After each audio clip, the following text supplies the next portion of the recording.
கர்த்தருடைய பரிசுத்த நாமத்திற்கு ஸ்தோத்திரம் உண்டாவதாக. நம்ம யோவாப்பு தாவீராஜாவுடைய மகன் அப்சலோமை யோவாப்பு எப்படி கொன்றான்னு சொல்லி நம்ம பார்த்தோம். இப்போ யோவாப்பு செத்த செய்தியை என்ன யோவாப்பு தானே ராஜாவுக்கு எதிராக செயல்பட்டதுனால யோவாப்பு இப்போ என்ன செய்யறான் அப்படின்னா கூஸ் அப்படின்னு சொல்லி ஒருவனை என்ன செய்யறான் அப்படின்னா ராஜாட்ட போய் நல்ல செய்தி அறிவிக்கிறதுக்கு சொல்றான். ஏன்னா யுத்தம் முடிஞ்சிருச்சு, ஏன்னா ராஜாவுடைய மகனே இறந்து போயிட்டான், அதனால இனி யுத்தம் நடக்காது, ராஜாவுக்கு நல்ல செய்தி அப்படின்னு சொல்லி கூச அனுப்பணும்னு நினைக்கிறாப்புல. இந்த சமயத்துல சாதோக்கு ஆசாரியன் இருக்காருல, அவருடைய மகன் அகிமாசும் தானே நல்ல செய்தியை கொண்டுட்டு இவங்க யுத்தத்துக்கு வராங்கன்னு சொல்லி சொல்லதுக்கு போனது. அந்த அவனுடைய மகன் ராஜா அபியத்தார் ஆசாரியனுடைய மகன் அகிமாஸ் என்ன செய்யறான் அப்படின்னா, நான் போய் கத்தர் சத்துரு கையில நம்ம நீங்களாக்கி விடுவித்தாருன்னு சொல்லிட்டு இந்த நல்ல செய்தி போய் நான் தாவீராஜாட்ட போய் சொல்லட்டுமா அப்படின்னு சொல்லி கேட்குறான். அப்போ அப்படி கேட்டதுக்கு யோவாப் சொல்றான், வேண்டாம், இன்றைக்கு இது ராஜாவின் மகனே என்ன செஞ்சிருக்கான், இறந்து போயிருக்கிறான். அப்படிப்பட்ட நாளையில இன்னைக்கு நீ என்ன செய்ய வேண்டாம், இந்த செய்தியை சொல்ல வேண்டாம், இன்னொரு நாள் என்ன செஞ்சிடலாம், நீ சொல்லிடலாம் அப்படின்னு சொல்லி யோவாப் என்ன செய்வான், அகிமாசை போக விடாதபடிக்கு தடுத்துருவான். ஆனா அகிமாசி என்ன செய்வான் அப்படின்னா, இல்ல நான் போறேன், நானும் போவேன், நானும் செய்தியை கொண்டு சொல்லணும் அப்படின்னு சொல்றான். ஆனா யோவாப்பு கூசியை பார்த்து என்ன சொல்றான், நீ இப்ப என்ன சம்பவம் நடந்துச்சு, இதை நீ கண்ணால பாத்துக்கிறாள, இந்த பார்த்த செய்தி கண்டதை போய் நீ ராஜாவுக்கு என்ன செய்ய, நீ போய் சொல்லிட்டு வா அப்படின்னு சொல்றாப்ல. உடனே கூசி யோவாப்பு என்ன செய்றான், வணங்கிட்டு ராஜாட்ட போய் என்ன செய்றான், செய்திகளை சொல்றதுக்கு என்ன செய்றான், ஓடி போறான். ஆனா சாதகன் குமார அகிமாசி திரும்ப யோவாப்பை நோக்கி என்ன சொல்றான், நான் எப்படியானாலும் நான் கூசிக்கு முன்னாலே இப்ப நினைச்சுவேன், ஓடி போய் நானே நினைச்சுவேன், நானும் இந்த செய்தி போய் சொல்லுவேன் அப்படின்னு சொல்றான். அப்ப யோவாப் சொல்றான், என் மகனே, நான் சொல்லும்படி உனக்கு நல்ல செய்தி இல்லை, நல்ல செய்தி இல்லாத இருக்கல நீ ஓட வேண்டியது என்ன அப்படின்னு சொல்லி கேட்கிறான். நல்ல செய்தி தான் உனக்கு இல்லையே, ராஜாவோட மகன் இறந்து போயிருக்கான், அப்ப இது நல்ல செய்தி கிடையாது இல்ல, இதை போய் நீ சொல்றதுக்கு நீ ஏன் ஓடணும் அப்படின்னு சொல்லி இவன் ஆசாரியனுடைய மகன் என்பதனால யோவாப் அவனை என்ன செய்றான், தடுக்கிறான்.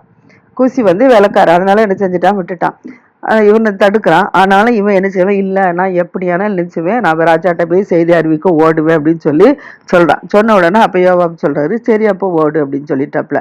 இப்போ அந்த அகிமாசி என்ன செய்யறான் அப்படின்னா, சமனான பூமி வழியா ஓடுறான். ஓடி எப்படியாவது கூசிக்கு முந்தி போய் ராஜாட்ட போய் நம்ம நல்ல செய்தியா அறிவிக்கணும் அப்படின்னு சொல்லிட்டு இவன் என்ன செய்யறான், அவனுக்கு சமபூமி வழியா என்ன செஞ்சுட்டான், ஓடி போய் கூசிக்கு முந்தி கொண்டான். அப்படி முன்னால ஓடி கொண்டிருக்கிற சமயத்துல இப்ப தாவீது ராஜா எங்க செய்யறாருன்னா, 2 ஒளிமுக வாசல், கெவினி வாசல் நடுவாக என்ன செஞ்சிருக்கிறாரு, அவர் உட்கார்ந்துருக்கிறாரு. ஏன்னா ஒரு யுத்தத்துக்கு போகலாம், ஜனங்களை அவங்க வர வேண்டாம்னு சொல்லிட்டாங்கல்ல. ஒரு யுத்தத்துக்கு வந்தா ஏதாவது வடிஞ்சு போன செய்தி ஏதாவது கேள்விப்பட்டு அவங்க நம்மள அற்பமா நினைப்பாங்க, நேரு தோய்ந்து போய் இருக்கிறீங்க, அதனால நீர் வர வேண்டாம் அப்படின்னு சொல்லிட்டு அவங்களை விட்டுட்டு தானே போனாங்க. அதனால இப்ப என்ன செஞ்சாங்கன்னா, ஏற்கனவே அவருடைய மகனே எழுத்து நிற்கிறதுனால சோர்ந்து போயிருக்கிறாரு, அதனால நீர் வர வேண்டாம் அப்படின்னு சொல்லிட்டு விட்டுட்டு போனதுனால இப்ப அவர் என்ன செய்றாரு, யுத்தம் எப்படி நடக்கோ என்ன செய்தோன்னு சொல்லி அவர் என்ன செய்வாரு, பார்த்துக்கிட்டே இந்த 2 ஒளிமுக வாசல்ல என்ன செய்யற நடுவில் உட்கார்ந்துட்டு இருக்கிறாரு. இந்த சமயத்துல ஜாமம் காக்குறவன், அவங்களுக்கு ஜாமம் காக்குறதுக்கு காவலாளி வச்சிருப்பாங்கல்ல, இந்த ஜாமம் காக்குறவன் என்ன செய்யறான்னா, அலங்கத்தில் இருக்கிற கவுனி மேல் நடக்கிறான். ஏன்னா ராஜா அங்கதானே இருக்கிறாரு, அதனால இவன் அங்கதானே ஜாமம் காத்துட்டு இருக்கிறான். அப்படி இருக்கனால அலங்கத்தில் கவுனி மேல் நடந்து தன் கண்களை என்னென்ன திடீர்னு ஏறெடுத்து பார்க்கும்போது ஒரு மனுஷன் நினைச்சான், தனியே ஓடி வருகிறத பார்த்துட்டான். தனியா ஓடிறத பார்த்தோன்னே ராஜாவிட்டு சொல்றான், ராஜாவுக்கு அந்த செய்தியை அறிவிக்கிறான், ஒரு மனுஷன் தனியா ஓடி வாரான் அப்படின்னு சொல்லி ராஜாவுக்கு நினைச்சான், செய்தியை அறிவிக்கிறான். அறிவிச்ச உடனே அப்ப ராஜா சொல்றான், அவன் தனியா வர்றதுனால அவன் நினைச்சுவான், நல்ல செய்தி தான் கொண்டு வருவான் நமக்கு அப்படின்னு சொல்லி ராஜா என்ன செய்றாரு, சொல்றாரு. அதுக்கப்புறம் இன்னும் திரும்ப ஜாமங்க ஆக்குறவன் சொல்றான், ஒருத்தர் என்ன செய்றான், ஓடி வர்றதை பாக்குறேன், அவனும் தனியா தான் ஓடி வரான் அப்படின்னு சொல்றான். அவனும் தனியா தான் ஓடி வரான்னு செய்தியை கேள்விப்பட்டோன்னே அப்ப ராஜா சொல்றாரு, அவன் வேறொருவன் ஜாமம் காக்குறவன் இந்த வாசல் காவல்ன்ட்டு சொல்லிட்டு இருக்கான், இன்னொருத்தன் தனியா ஓடி வரான்னு சொல்லி. அப்ப அந்த செய்தி கேட்டு போனா ராஜா சொல்றாரு, இல்ல அவனும் தனியா ஓடி வந்தா அவனை நல்ல செய்தியை கொண்டு வந்தவன் தான் அப்படின்னு சொல்லி ராஜா சொல்றாரு. திரும்பவும் என்ன செய்றான், ஜாமம் காக்குறவன் என்ன செய்றான், முந்தி ஓடி வர, ஏன்னா 2 பேரும் தனித்தனியா தானே ஓடி வராங்க, அதுல முந்தி ஓடி வரவனுடைய ஓட்டம் வந்து சாதாவுக்குடைய குமாரன் அகிமாஸ் ஓட்டத்தை போல தெரியுது எனக்கு அப்படின்னு சொல்லி அவன் சொல்றான். அப்போ ராஜா சொல்றாரு, அவன் நல்ல மனுஷன், அவன் நல்ல செய்தி தான் நிச்சயமா நமக்கு சொல்ல வருவா அப்படின்னு சொல்லி ராஜா சொல்றாரு. இப்போ வந்து அவர் பேசி கொண்டிருக்கிற நேரத்துல இப்போ என்ன செஞ்சிட்டா, அகிமாசு ஓடி வந்துட்டா. யோவாசுடைய மகன் நினைச்சிடான், அகிமாசு ஓடி வந்துட்டான். சாதாக்கின் குமாரன் ஓடி வந்த உடனே இப்போ அகிமாசு வந்து ராஜா வந்து வணங்கி சமாதானம் அப்படின்னு சொல்லி நினைச்சிடான். ராஜாட்ட வணங்குற மோகப்ப விழுந்து வணங்குறான் ராஜாவை. வணங்குன ராஜா சொல்றாரு, என் ராஜாவா என் ஆண்டவனுக்கு விரோதமா தன் கையில எடுத்த மனுஷரை ஒப்பு கொடுத்து இருக்கிற உம்முடைய தேவனாய கர்த்தருக்கு சோத்திரம் உண்டாவதாக அப்படிங்கிறான். ஏன்னா ராஜா குரோதமா கை எடுத்துட்டு இருந்தான், இப்போ அவன் மன்னிச்சு போயிட்டான்ல, அதனால உடைய தேவனாய கர்த்தருக்கு சோத்திரம் உண்டதாக அப்படின்னு சொல்லி சொல்றான். அப்போ ராஜா பிள்ளையாண்டன் அப்சலோம் சுகமா இருக்கிறானா அப்படின்னு சொல்லி கேட்குறாங்க. அதுக்கு அகிமாஸ் என்ன சொல்றான் அப்படின்னா, ஏன்னா தந்திரமாலாம் ஓடின்னு சொல்றதுக்கு வரான். இப்போ ராஜா என்ன சொல்லியிருக்காரு, 3 அதிகாரிகள்கிட்ட என்ன சொல்லிவிட்டாரு, மகனை மெதுவாக நடத்துங்க அப்படின்னு தான் சொல்லி விட்டுருக்காரு. அப்படி சூழ்நிலையில இறந்து போன செய்தி எப்படி சொல்ல முடியும்? அதனால அவன் என்ன செய்றான் அப்படின்னா, ராஜா அந்த அகிமாஸ் சொல்றான், யோவாப் ராஜாவின் வேலைக்காரனையும் உம்முடைய அடியானையும் அனுப்புற போது ஒரு பெரிய சந்தடி இருந்துச்சு, ஆனாலும் அது என்ன சந்தடின்னு சொல்லி எனக்கு தெரியாது அப்படின்னு சொல்றான். எங்களை அனுப்பும்போது ஒரு சந்தடி உண்டாச்சு, ஆனா அது என்ன சந்தடின்னு எங்களுக்கு தெரியாது அப்படின்னு சொல்றான். சொன்னோடனே இப்ப ராஜா அவனை பார்த்து சொல்றாரு, நீ அங்க போய் தூர போய் நில்லு, பக்கத்துல நில்லு அப்படின்னு சொல்றாரு. அவர் ராஜா நினைச்சாரான், அங்க போய் நில்லுனோடனே அவன் நினைச்சாரான், ராஜா பக்கத்துல போய் நினைச்சாரான், துரத்தாளி நிக்கிறான். நின்னோடனே இப்போ என்ன செஞ்சிட்டான், 2வது ஓடி இந்த கூசி ஓடியான்ட்டான். ஏன்னா கூசி தான் முதலாவது வந்தான், ஆனா இவன் ஓடத்தோட முந்தி ஓடியான்ட்டான். அதனால இப்ப கூசி என்ன செய்றா, ராஜாட்ட வந்தோடனே ராஜாவை ஆண்டோடனே நற்செய்து, இன்று கர்த்தர் உமக்கு விரதமா எழுப்பின எல்லாரையும் கைக்கும் உண்மை நீங்களாக்கி நியாயம் செய்தார் அப்படின்னு சொல்லி சொல்றான். கர்த்தர் உமக்கு விரதமா எழும்பினவர்களெல்லாம் விலைக்கு நியாயம் செய்தார்னு சொன்ன உடனே ராஜா கூசியை பார்த்து கேட்கிறாரு, பிள்ளையாண்டாரும் அப்சலோம் சுகமா இருக்கிறானான்னு சொல்லி கேட்கிறாரு. பிள்ளையான அப்சலோம் சுகமா இருக்கிறானே கூசியன்னு சொல்றான், அந்த பிள்ளையாண்டனுக்கு நடந்தது போல ராஜாவாகி என் ஆண்டனுடைய சத்துருக்களுக்கும் ராஜாவுக்கு பொல்லாப்பு செய்ய யாரெல்லாம் விரதம் எழும்புறாங்களோ அவங்களுக்கு இது எப்படி நடப்பிக்க கூடாது அப்படின்னு சொல்லிட்டான். அப்படி சொன்ன உடனே அந்த பிள்ளையாண்டனுக்கு நடந்தது போல அப்படின்னு சொன்ன உடனே ராஜா சுதாரிச்சுக்கிட்டாரு. பையன் செத்து போயிட்டானோ அப்படின்னு நினைச்சு சுதாரிச்சுக்கிட்டாரு. அதனால ராஜா மிகவும் நினைச்சாரு, கலங்கி கெவனி வாசலையும் மேல் வீட்டுக்கு ஏறி போறாரு, பெய்ய அழுதாரு. ஏன்னா அந்த பிள்ளையாண்டுக்கு நடந்தது போல இருக்கும்போது செத்து போயிட்டான்னு எடுத்தானே, அதனால அவர் நினைச்சாரு, கவனி வாசல் மாரி மேல் வீட்டுக்குள்ள ஏறி போய் ராஜா நினைச்சாரு, அழுறாரு.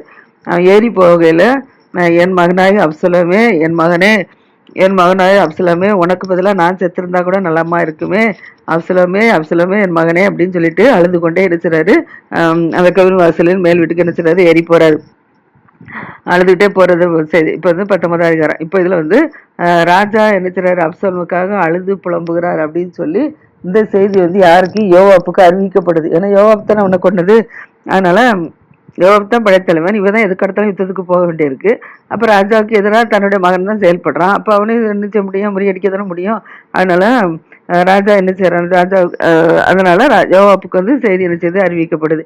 அறிவிச்சோன்னா ராஜா தம்முடைய குமாரனுக்காக மனம் வந்திருக்கிறாரு அப்படின்னு சொல்லி அன்றைய தினங்கள் ஜனங்கள் எல்லாரும் என்ன செஞ்சாங்க, கேள்விப்பட்டோன்னா அதிமுத்த ஜனங்கள் அந்த நாள் நமக்கு ஜெயமான நாளாக இருந்தாலும் ஜனத்திற்கெல்லாம் அது துக்கமாய் முடிஞ்சிருச்சு. ஏன்னா ராஜா தன் மகன் இறந்து போயிட்டான்னு சொல்லி அழக்க ஆரம்பிச்சிட்டாரு.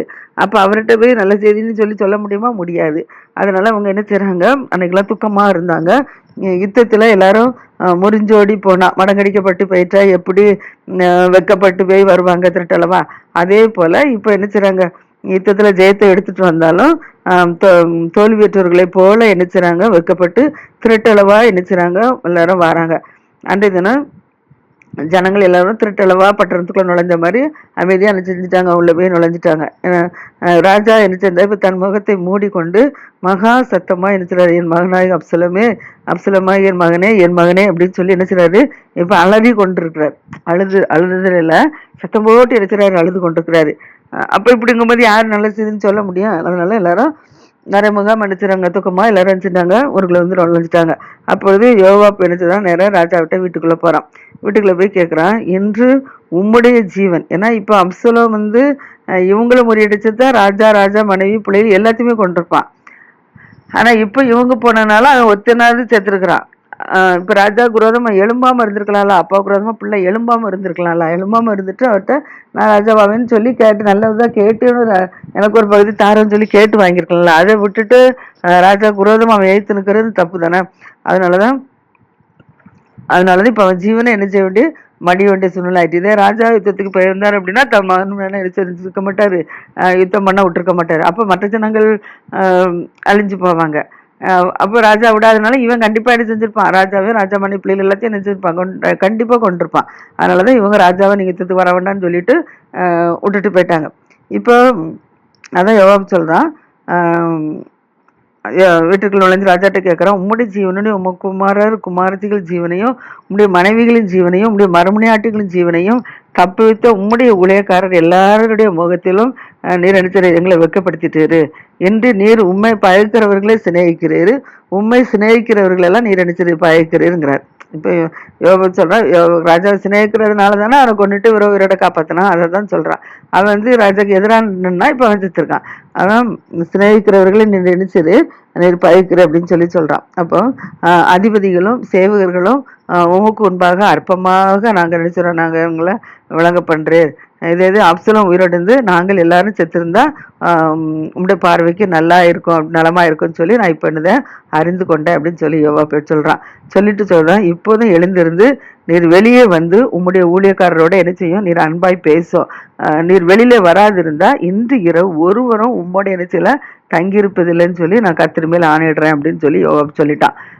நாங்க யாருங்க தங்குறது இல்லை அப்படின்னா, உம்முடைய சிறு வயது முதல் இதுவரைக்கும் உமக்கு நேரிட்ட தீமையை பார்க்கலாம் அது உமக்கு அதிக தீமையா இருக்குங்க. சிறு வயதுலன்னா சவுளோட ரொம்ப கஷ்டப்பட்டு காட்டுல அங்கங்கன்னு ஓடி வந்துட்டாலும் அதான் சொல்றான், சிறு வயதுலேருந்து இது வரைக்கும் உமக்கு நேரிட்ட எல்லா தீமையை பார்க்கலாம் அது உமக்கு அதிக தீமையா இருக்காங்க. இப்ப எல்லாரும் அவரை விட்டு விலகிட்டானா கஷ்டம் இல்லை. அப்ப மாதிரி கொஞ்சம் பேர் ஜனங்கள் 600 பேர் கூட இருந்தாங்க. இப்போ எல்லாரும் விலகிட்டாங்கன்னா கஷ்டம் இல்லை. அதான் சொல்றான். அப்போது ராஜா உடனே இப்போ என்ன செஞ்சிட்டாரு, இப்போ எழுந்து போயிட்டாரு. எழுந்து அந்த ஒளிமுக வாசல் இருந்து உட்கார்ந்துட்டாரு. உட்கார்ந்தோடனே இப்போ ராஜா ஒளிமுக வாசல உட்கார்ந்துக்கிறாரு அப்படின்னு சொல்லி சகல ஜனங்கள் அறிவிக்கப்பட்டது. ஜனங்கள் எல்லாரும் ராஜாவுக்கு முன்பாக என்ன செய்றாங்க, வராங்க. ஆனா இஸ்ரவேலர்கள் எல்லாரும் என்ன செய்றாங்க, அவரவர் குடாரங்களுக்கு ஓடி போயிட்டாங்க. ஏன்னா இப்ப இவங்க ராஜா செத்து போயிட்டாருல, அப்சலோம் இவங்க செத்து அப்சலோம் பின்பற்றினவங்க எல்லாம் இஸ்ரவேலர்கள். அதனால அப்சலோம் இறந்து போனோடனே இவங்க எல்லாரும் என்ன செய்றாங்க, அவரவர் குடாரத்துக்கு ஓடி போயிட்டாங்க. இப்ப இஸ்ரவேலுடைய ஓடி போனது மாத்திரமில்ல, அவங்க சொல்றாங்க, நம்ம இஸ்ரவேல்ல சகல கோத்திரங்களிலும் சகல ஜனங்களிலும் நமக்கு என்ன செய்தான், அவங்க வந்து வாக்குவாதம் உண்டு பண்றாங்க. எதுக்கு அப்படின்னா, நம்மளை பின்பற்ற ராஜா செத்து போயிட்டாரு. அப்போ வந்து நீ என்ன செய்யணும், தாவீது ராஜாவை தான் நம்ம என்ன செய்யணும், அவரை நம்ம வந்து கர்த்தர் ஏற்கனவே அவர் தான் சொல்லியிருக்கிறார், அவர் தான் ராஜாவா அபிஷேகம் பண்ணியிருக்காரு. அதனால இப்ப நமக்கு ராஜாவாக அபிஷேகம் பண்ணவர் யுத்தத்துல இறந்து போனதுனால நம்ம இனி அவரை தனியா வைப்பானோ அவரை போய் நம்ம என்ன செய்வோம், அழைச்சிட்டு வந்துருவோம் அப்படின்னு சொல்றாங்க. அழைச்சிட்டு வருவோம்னு சொல்லி ஒருவருக்கு ஒரு அடிச்சிருவாங்க, வாக்குவாதம் பண்ணாங்க. இப்படி இஸ்ரவேல் எல்லாரும் பேசி கொண்டிருக்கிறது ராஜாவுடைய காதுக்கு கேள்விப்பட்டோன்னே இப்ப ராஜா என்ன செய்யறாருன்னா, சாதோக்கு குமாரன் அபியத்தார் இருக்கான்ல, அந்த ஆசாரத்துக்கு ஆள் அனுப்பி நீங்க என்ன செய்யுங்க, யூதாவின் மூப்பரோட பேசுங்க. ஏன்னா முதலாவது ராஜா எங்க இருந்து வந்தாரு, எப்ரோன்ல இருந்து வரும்போது யூதா தானே முதலாவது இவங்க ராஜாவாக அபிஷேகம் பண்ணாங்க. அப்போ யூதாவை தானே இவங்க அதிகமா நேசிப்பாரு. அதனால இவங்க என்ன செய்றாரு, யூதாவை வந்து என்ன செய்யுங்க, அவங்கள வந்து முதலாவது அனுப்பி எங்களை அழைச்சிட்டு வர்றதுக்கு வைங்க, அவங்க இஸ்ரவேலர்கள் வந்து எங்களை அழைக்க வராதபடிக்கு நீங்க முந்தி கொள்ளுங்க அப்படின்னு சொல்லி அந்த சாதோக்கு குமார் அபியத்தார்ட்ட என்ன செய்றாரு, செய்தி சொல்றாரு. நீங்க ஏன் பிந்தி போறீங்க, நீங்க தான் என்னுடைய சகோதரர், நீங்க எல்லாரும் என் எலும்பும் என் மாംசமா இருக்கிறீங்க, அதனால நீங்க ராஜாவை அழைத்து வருவதற்கு நீங்க ஏன் பிந்தி போறீங்க, முந்தி வாங்க அப்படின்னு சொல்லி சொல்றாப்புல சொல்றாப்புல. அதுக்கப்புறம் அமசாவை பார்த்து சொல்றாரு, நீ என்ன என் எலும்பும் என் மாംசமும் இருக்கிறல்ல, அதனால நீ யோவாபுக்கு பதிலாக என்னாலும் எனக்கு முன்பாக நீ படைத்தலனா இராவிட்டால் தேவன் அதற்கு சரியாகவும் அதற்கு அதிகமாகவும் எனக்கு செய்ய கடவுள்னு சொல்றான். யோவாப் எப்படி ராஜாவுக்கு முன்பா படைத்தலனா இருக்கிறானோ அதே போல அமசா நீனும் என்ன எனக்கு நீ படைத்தலனா இருக்கணும் அப்படிங்கிறாரு. அமசா யாருக்கு, இப்போ அப்சலோமுக்கு என்ன செஞ்சான், படைத்தலைவனா இருந்தான்னு சொல்லி நம்ம பார்த்தோம். யோவாப்பை போல அமசா என்ன செய்யறான், அப்சலோமுக்கு படைத்தலைவனா இருந்தான்னு சொல்லி நம்ம பார்த்தோம். அதனாலதான் இப்ப அந்த அம்சவையும் பார்த்து சொல்றாரு, நீ எனக்கு என்ன செய்ற, யோவாப்பை போல நீனும் எனக்கு என்ன செய்யணும், நீ எனக்கு படைத்தலைவனா இருக்கணும் அப்படின்னு சொல்லி சொல்றாரு. ஆஹ் அதுக்கப்புறம் வந்து இப்ப யூதாவின் மனுஷர்கள் எல்லாரும் என்ன செய்றாங்க, இப்போ எல்லாரும் சகல மனுஷனுடைய இருதயத்தையும் ஒரு மனுஷனுடைய இருதயத்தை போல என்ன செஞ்சுட்டாங்க, ராஜா இணங்க பண்ணிட்டாரு. இப்போ அப்படி செஞ்சதுனால அவர்கள் ராஜாவுக்கு என்ன செய்றாங்க, நீ உம்முடைய எல்லா ஊழியக்காரரோட நீர் என்ன செய்யும் திரும்பி வாரோம் அப்படின்னு சொல்லி, எல்லா ஊழியக்காரனா ராஜாவோடு இருக்கிறவங்களோட நிலம் திரும்பி பட்டணத்துக்குள்ள வாரோம். ஏன்னா இப்ப இவங்க அம்சலுக்கு பயந்து காட்டுக்குள்ள தானே இருக்கிறாங்க. அதனால எல்லாரும் நீங்க எல்லாரும் என்ன செய்யுங்க, இதுல உங்களோட கொடுக்குற ஊழியக்காரோட நீங்கள் திரும்பி வரோம் அப்படின்னு சொல்லி இப்ப யூதா மனுஷர்கள் என்ன செய்றாங்க, அவனை வரவேற்க போயிருக்காங்க, ராஜாவை வரவேற்க போறாங்க. ராஜா வரவேற்க போனோன்னே இப்போ ராஜா திரும்பி வருவதற்கு எங்க யோர்தான் மட்டும் எடுக்கிறாரு, திரும்பி வந்திருக்கிறாரு. யோர்தான் மட்டும் வந்தபோது யூதா கோத்திரர் ருத்தர் ராஜாவுக்கு எதிர்கொண்டு போய் ராஜாவை எழுதுறாங்க, யோர்தானே என்ன செஞ்சுட்டாங்க, இப்போ கடக்க பண்ணிட்டாங்க. அவர் யோர்தான் மட்டும் வந்திருக்கிறாரு, இப்போ இவங்க போய் யோர்தான் மட்டும் எடுத்துறாங்க, கடக்க பண்ணிட்டாங்க. இந்த சமயத்துல பக்ரீம் ஊரானாகிய பென்யமீனாகிய கேராவின் மகன் சீமேயே அப்படின்னு சொல்லி நல்ல பார்த்தோம். இந்த சீமையை என்ன செஞ்சான், ராஜா என்ன செஞ்சான், தூசித்தான். ஏன்னா வந்து பெரியமீன் கோத்திரத்தான் சவுலுக்கு வேண்டியவரா இருந்ததுனால, சவுல்ல இருந்து இறந்து போனதுனால இந்த தாவீது என்ன செஞ்சான், தூசித்தான்னு சொல்லி நம்ம நல்லா பார்த்தோம். பேலியலின் மகன் சொல்லிட்டு என்ன செஞ்சான், நீ ரத்த பிரியன் அப்படின்னு சொல்லிட்டு மண்ணெல்லாம் அள்ளி என்ன செஞ்சான், மேல தூச்சி கொண்டே வந்துட்டு இருந்தான். அந்த சீமை இப்ப என்ன செய்யறான்னா, இப்போ சவுல் இல்லைன்னொன்னே இப்போ தாவீதை தூசித்தான். இப்போ தாவீது ராஜாவே இந்த இடத்துல இஸ்ரேலுக்கு ஒருத்தருக்கும் ராஜாவா வர போறான்னு தெரிஞ்ச உடனே இனி ராஜாவா இருந்து நம்மளை கொண்டு போடுவார்ல அப்படின்னு அவனுக்கு பயம் உண்டாயிடுச்சு. பயத்துல அவன் என்ன செய்யறான் அப்படின்னா, நேரம் ராஜாவுக்கு என்ன செய்யறான், தீவிரத்தை எதிர்கொண்டு போறான். பெய்ய சொல்றான், இப்ப நிமிர் மனுஷர் 1000 பேரும், இந்த நிமிர் மனுஷர்கள் 1000 பேரும் சவுலின் வீட்டு வேலைக்காரனாகிய சீபாவும், சவுலுடைய வீட்டுக்காரன் சீபாவும் அவனோட கூட அவரோட 15 குமாரரும் அவனுடைய 20 வேலைக்காரரும் இருக்கிறாங்க. இப்ப அவர்கள் ராஜாவுக்கு முன்பாக என்ன செய்றாங்க, யோர்தானை வேகமா என்ன செய்றாங்க, கடந்து போறாங்க. அவர்கள் ராஜாவின் வீட்டாரை என்ன செய்றாங்க, இக்கரப்படுத்துறாங்க. ராஜாவின் வீட்டாரை அவர்கள் இக்கரப்படுத்தி ராஜா விரும்ப காரியத்துக்கு உதவும் ஒரு படகு என்ன செய்து இக்கரையிலே வந்துச்சான். அப்பொழுது கேராயின் குமாரனாய் சீமையை யோர்தானை கடக்க போற ராஜாவுக்கு முன்பாக தாழ விழுந்துட்டான். தாழ விழுந்து ராஜானுக்கு சொல்ற, என் ஆண்டவன் என் அக்கிரமத்தை என் மேல் சுமத்தாமலும் ராஜாவாகி என் ஆண்டவன் எருசலேமிலிருந்து புறப்பட்டு வருகிற நாளில உமது அடியான் செய்த துரோகத்தையும் ராஜா நினையாத படிக்கு உமது மனதிலே வைக்காமல் இருப்பாராக அப்படின்னு சொல்றான். சொல்லிட்டு உமது அடியானாகிய நான் என்ன செஞ்சுட்டேன், நான் பாவம் செஞ்சுட்டேன்னு சொல்லி அறிந்திருக்கிறேன். உமது அடியானாய் நான் பாவம் செஞ்சேன்னு அறிந்திருக்கிறேன். இப்போதும் இதோ ராஜாவாகிய என் ஆண்டவனுக்கு எதிர்கொண்டு வர யோசேப்பு வீட்டார் அனைவருக்கும் நான் என்ன செய்றேன், நான் முந்தி கொண்டேன் அப்படின்னு சொல்லி சொல்றான். முந்தி கொண்டேன்னு சொல்லி சொல்றான். இப்போ அந்த சமயத்துல செரியாவின் குமாரனாய் அபிஷாய் சொல்றான், கர்த்தர் அபிஷேகம் பண்ணவரை சீமை தூசித்தான்ல. கர்த்தர் அபிஷேகம் பண்ணது யாரு, தாவீத கர்த்தர் அபிஷேகம் பண்ணார்ல, அவன் சொல்றான், கர்த்தர் அபிஷேகம் பண்ணவரை சீமை தூசத்துப்படினால் அவனை இந்த நாள் என்ன செய்யணும், சும்மா விடலாம், அவனை கொலை செய்யணும் அப்படின்னு சொல்லி அபிஷாய் என்ன செய்யறான் அப்படின்னா தாவீது ராஜாட்ட சொல்றாரு. அதற்கு தாவீது சொல்றாரு, செரியான் குமாரரே, செரியாவின் குமார் அதுதான் அபிஷாய். செரியான் குமார் யார், யோவாப்பு, அபிஷாய், இவங்கெல்லாம் என்ன செய்யற அண்ணன் தம்பி. அதனாலதான் சொல்லு, சரியாவின் குமாரரே, நீங்கள் இன்று எனக்கு சத்துருக்களா இருவதற்கு எனக்கு உங்களுக்கு என்ன, இன்று இஸ்ரேவேலில ஒருவன் கொல்லப்படலாமா, இன்று நான் இஸ்ரேல் மேல் ராஜாவாய்க்கிறேன், சகல இஸ்ரேல் மேல் இப்ப ராஜாவாயிட்டார்ல, அதனால ராஜாவாய்க்கிறேன்னு சொல்லி என்று உனக்கு தெரியாதா அப்படின்னு சொல்லிட்டு ராஜா சீமையை பார்த்து சொல்றாரு, நீ சாவதில்லை அப்படின்னு சொல்லி அவனுக்கு ஆணையிட்டு கொடுத்துட்டாரு. இப்ப சவுலின் குமாரனாகிய ஆணையிட்டு கொடுத்தாச்சு சீமையை. இந்த சமயத்துல சவுலின் குமாரனாகிய மேவி போசேத்து யாரு, ராஜாவோட அரண்மனையிலேயே என்ன சாப்பிட்டு கொண்டு இருந்தான். இப்ப அந்த மேவி போசேத்து என்ன செய்யறான், ராஜா வந்த உடனே ராஜாக்கு எதிர்கொண்டு போறான். போனோடனே ராஜா போன நாள்ல இருந்து இந்நாள் வரைக்கும் அவன் என்ன செய்யல, ராஜா சமாதானத்தை திரும்பி வருகிற நாள் வரைக்கும் அவன் கால்களை கழுவி சுத்தம் பண்ணவும் இல்லை, அவன் தாடியை சவரம் பண்ணவும் இல்லை, தான் வஸ்திரங்களை வெளுக்கவும் இல்லை, அழுக்கு துணியோட அழுக்கான குளிக்காம கொள்ளாம என்ன செய்யறான், தாடியெல்லாம் எடுக்காதபடிக்கு அழுக்கோட காணப்படுறான். இப்போ ராஜா இருந்து வந்துட்டாரு அப்படின்னு செய்தி கேள்விப்பட்டோன்னே ராஜாவுக்கு எதிர்கொண்டு போறான். போய் ராஜா பார்த்து சொல்றான். சொன்ன உடனே இப்ப ராஜா கேட்கிறாரு மெவிபோசேத்து, நீ ஏன் என்னோட கூட வரல அப்படின்னு சொல்லி கேட்கறான். ஏன்னா வேலைக்காரன் சீபா கூட போயிட்டான். தின்பண்டங்கள் எல்லாம் இதெல்லாம் கழுதை எல்லாம் வேற கழுதையெல்லாம் கொண்டுகிட்டு போனான்ல. அதனால ராஜா கேட்கிறாரு மெவிபோசேத்து, நீ ஏன் என்னோட கூட வரல அப்படின்னு சொல்லி கேட்கிறாரு. அப்ப அவன் சொல்றான், ராஜாவே என் ஆண்டவனே, என் வேலைக்காரன் என்ன செஞ்சுட்டான், மோசம் போய்கிட்டான். உமது அடியானாய் முடவனா இருக்கிறதுனால ஒரு கழுதின் மேல் சேனை வைத்து அதன் மேல் ஏறி நான் ராஜாவோட நான் போயிறேன்னு சொன்னேன். அதுக்கு அவன் ராஜா என்ன செஞ்சுட்டான், என் மேல் என்னை கூட்டிட்டு வர மாட்டேன்ட்டான், கூட்டிட்டு வராதபடிக்கு என் மேல் வீண் பழி சுமத்திட்டான் அப்படின்னு சொல்லி ராஜா சொல்றான். அப்படி சொன்ன உடனே இப்ப சொல்லிட்டு சொல்றான், ராஜாவாகிய நீர் என் ஆண்டவனோ, நீர் தேவனுடைய ஒரு தூதனை போல இருக்கிறீங்க, உமது பார்வைக்கு நலம, நீ தேவனுடைய தூதனை போல இருக்கிறீங்க, அதனால உம்முடைய பார்வைக்கு நலமானது நீர் என்ன செய்யுங்கிறான். இப்ப இவர் என்ன செய்ய முடியும், ஒண்ணுமே சொல்ல முடியாதுல்ல. அதனால சொல்றாரு, உமது பார்வைக்கு நலமானபடி செய்யும் அப்படின்னு சொல்லி தன்னை நினைச்சான், தாழ்த்துறான். இப்ப ராஜாவாய் ஆண்டவனுக்கு முன்பாக என் தகப்பன் விட்டார்னா மொபைல் சேர்த்து தகப்பன் யார், யோனத்தான் சவுலி. யோனத்தான் தாவீதுக்கு நண்பனா இருந்தாரு. மற்றபடி அவங்க தாத்தா சவுல் எல்லாருமே என்ன செஞ்சாரு, எனக்கு எதிராக செயல்பட்டாங்களா. அதான் அவன் சொல்றான், ராஜாவை ஆண்டுக்கு முன்பாக என் தகப்பன் வீட்டார் எல்லாரும் சாவுக்கு எதுவா இருந்தார்களே ஒழிய மற்றபடி அல்ல. ஆனாலும் உமது பந்தியிலே என்ன செய்ய சாப்பிட்றதோட உமது அடியனை வச்சு அவங்களாம் உமக்கு விதமாக செயல்பட்டாலும் அடியனை உம்முடைய பந்தியில சாப்பிட்றதுக்கு ஒருவனாக என்னை அடியனை வச்சிரு. இன்னும் நான் ராஜாவத்துல முறையிடுறதுக்கு இனி எனக்கு என்ன நியாயம் இருக்குது அப்படின்னு சொல்லி அவன் சொல்றான். அப்ப ராஜா சொல்ற உன்னை பார்த்து, உன் காரியத்தை குறித்து நான் நினைக்கிறேன் அதிகமா நான் பேசுவானேன்னு சொல்லிட்டு சொல்றாரு, நீயும் சீபாவும் நிலத்தை பங்கிட்டு கொள்ளுங்க அப்படின்னு சொல்லி சொல்றான். ஏன்னா சவுளுடைய நிலங்கள் எல்லாம் யாருக்கு, மெய்பேசியத்துக்கு சேரணும். அவன் முடவனா இருக்கிறனால சீபாவளத்தை எடுத்துக்கொண்டான். ஆனா இப்ப ராஜா வந்து உதவி செய்யணும்னு சொல்லி சவுல்கிட்ட யாராவது இருக்கான்னு சொல்லி கேட்கும் போதுதான் மெய்பேசியத்து யோனத்தான் மகன் 2 காலம் முடமான மேய்ஸ் இருக்கிறான்னு சொன்னோன்னா அவனை அப்பா அவனை கூட்டிட்டு வர சொல்றாங்க.